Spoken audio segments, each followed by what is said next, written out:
that crossguard.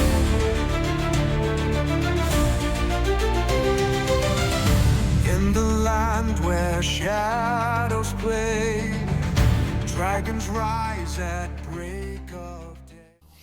Hello everyone, welcome back to the channel. Today we're going to be talking about the swords used by the Witchers in The Witcher, Bethesda, TM, right there. So we're not going to be using any of their music or their videos because they're a notoriously litigious company.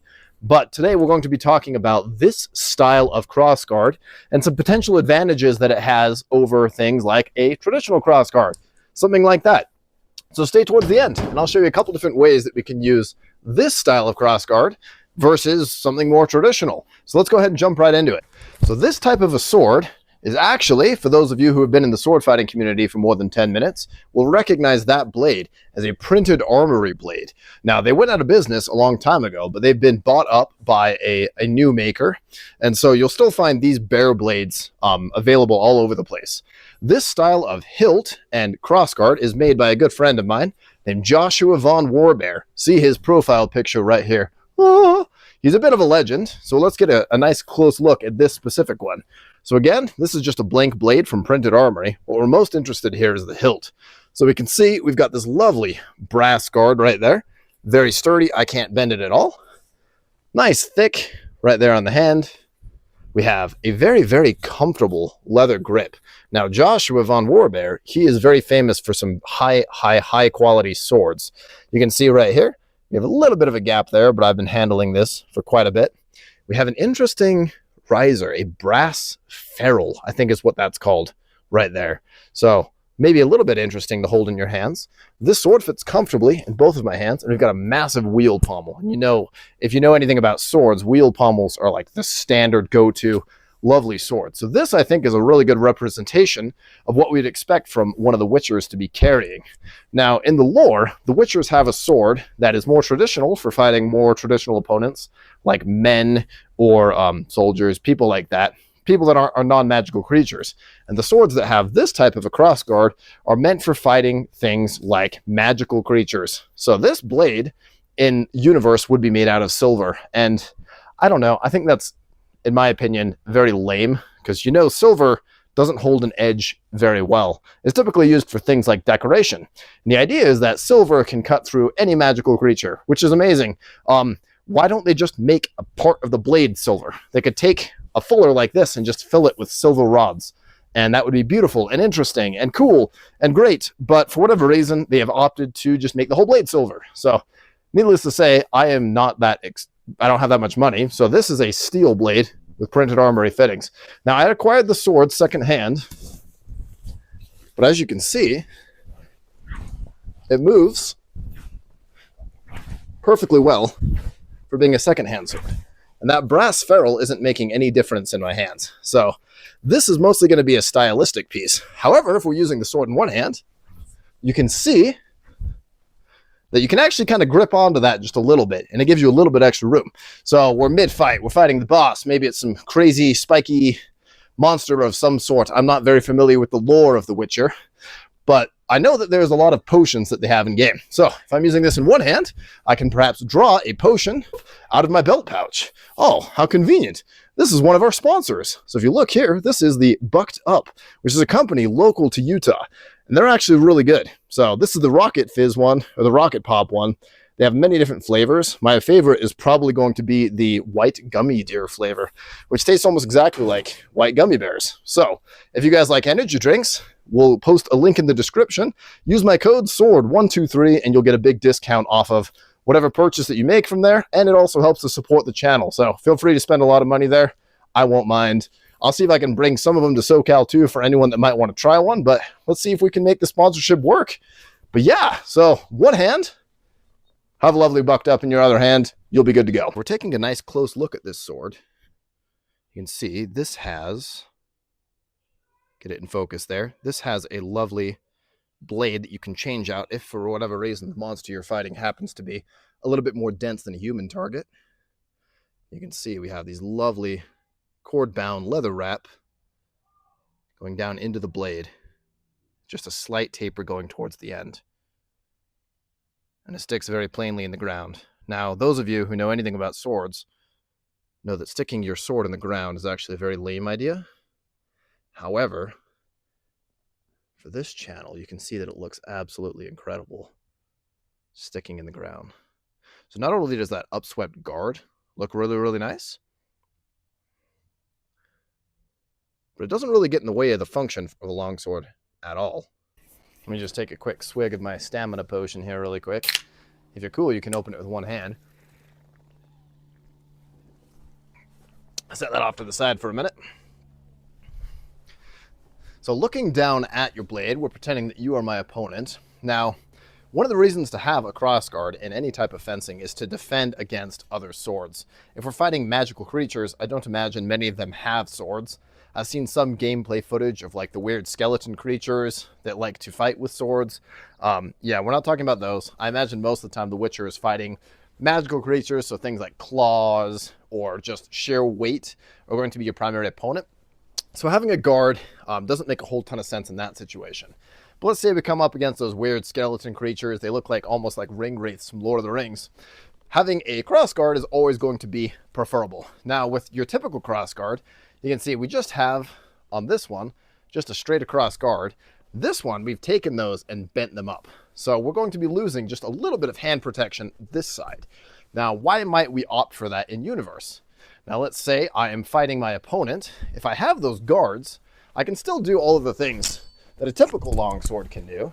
Strike over, crum pow into the hands, shoot it up into a crown guard, and attack my opponent.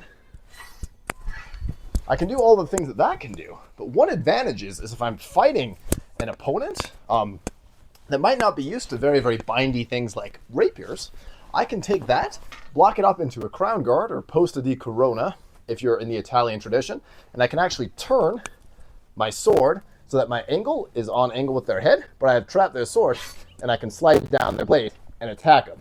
And now their sword is pretty well stuck in there if I have a good angle on that. So if I can catch my opponent's sword, whoop, I can do all kinds of things that they're not going to be able to respond immediately with. And anyone that's done any sword fighting that we know of, you can hear just by what they're doing that they are not ready to take that level of blockages. So looking at our sword, again, if my opponent is facing me, point is on, I can do all kinds of things if I steal their weak. So if I can get their weak, meaning the very, very end of their sword, stuck into that crown guard, I can twist my sword in many different directions, and that will stay trapped. Now, we have to be extra careful if we stick a crossguard out like this, because we've actually lost almost all of our crossguard in that situation. So we're really going to be attacking our opponent on at angles to get that crossguard in the right position to be able to make those follow-up attacks. So that is one thing to be aware of, is why this kind of design was not super popular in history. There are a lot of things like more point-centric weapons, so I'm thinking parrying daggers or montante that have upswept guards of some type, where you'll have that or some parrying hooks that come up with a blade like that. Those typically are to deal with more thrust-centric weapons. So if my opponent is dealing very, very thrustily, I can catch it fairly well in things like Krumpals and return strikes there. Or I can do things like a Sturzhau, where you come up and you plunge down and you can take that opponent's sword, or you can do it the other direction. If I am here and I can plunge in, you can still deflect it with that. And if you're really good, you can catch it there. The problem is you have to be very, very good and very, very precise to catch it in that massive guard. So for me, who is more familiar with a traditional longsword, having an upswept guard isn't a huge disadvantage. You may get some interesting things if you're fighting things like rapiers, but it is less protection. So maybe perhaps in universe, the reason they chose for an upswept guard versus more things like this is they're trying to differentiate easily between the silver sword and the steel sword that is used to fight more traditional opponents. So that way you can see it in game, be like, oh, okay, so this is the one that I have equipped. But you can totally fight with something like this. And it's not too much different from a traditional longsword. You can still do all of your binding and winding. You can cut across. You can do all kinds of things that you can do with a normal longsword. So it wouldn't be a huge change for anyone that's practiced before. Now, one thing that we do need to be aware of is if we are fighting much larger, much scarier creatures than a person, perhaps a longsword wouldn't be the best way to deal with that. And a lot of you know where I'm going with this.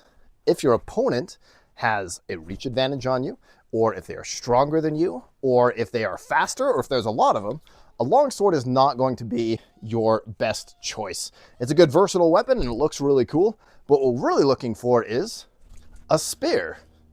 Now, a spear, I don't know why more video games don't get it right, especially for in-universe. We're going to be fighting things bigger and scarier than us that are going to be charging. And things like a partisan, you can stick into the ground, anchor on your foot, and put that forward. And if there's a silver tip on that, assuming that's all that is needed to defeat this giant creature, you can put that into the ground and brace it like you're fighting cavalry from back in the day. And just a little tiny silver tip, or even a brass or a silver rod going up the blade, that's really all that you'd need, right? Somebody tell me if I'm crazy, but I feel like something like this is a much more in-universe appropriate explanation for fighting gigantic scary things. Now, spears traditionally would be used in large groups or even by themselves. There's whole HEMA manuals based around the spear and then using it against multiple opponents as a dueling weapon.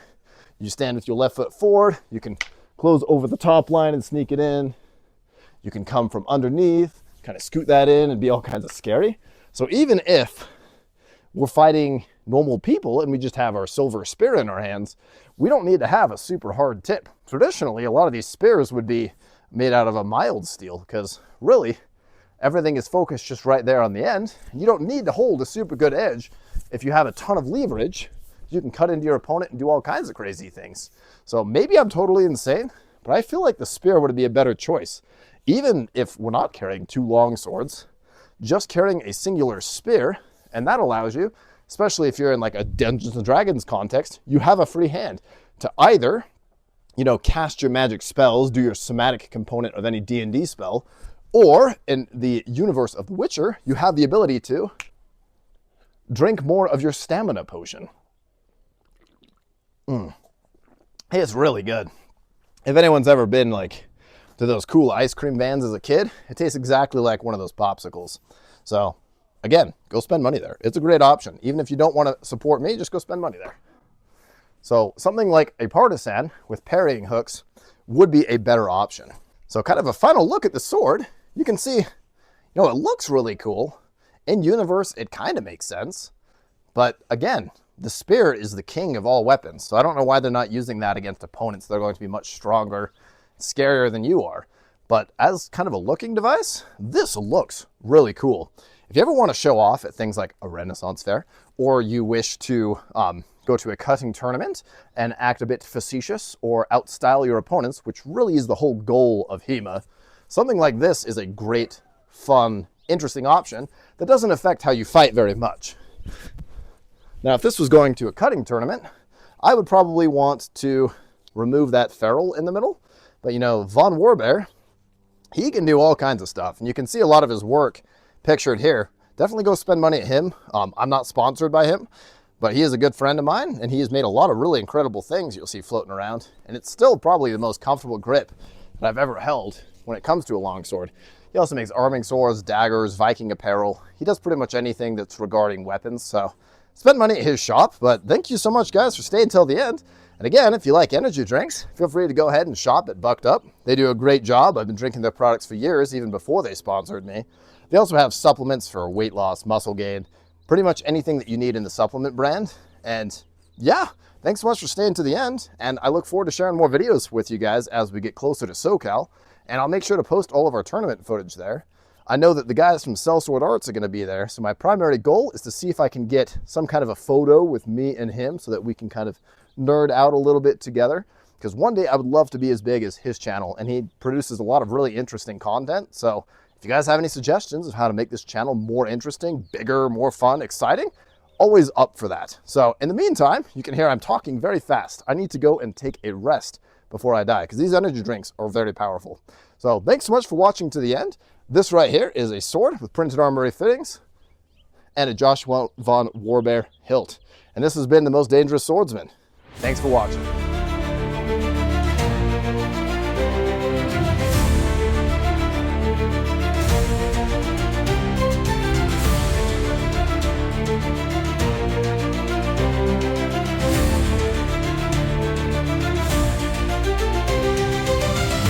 In the land where Dragons rise at break of day. Hammers echo through the mist. Twilight whispers magic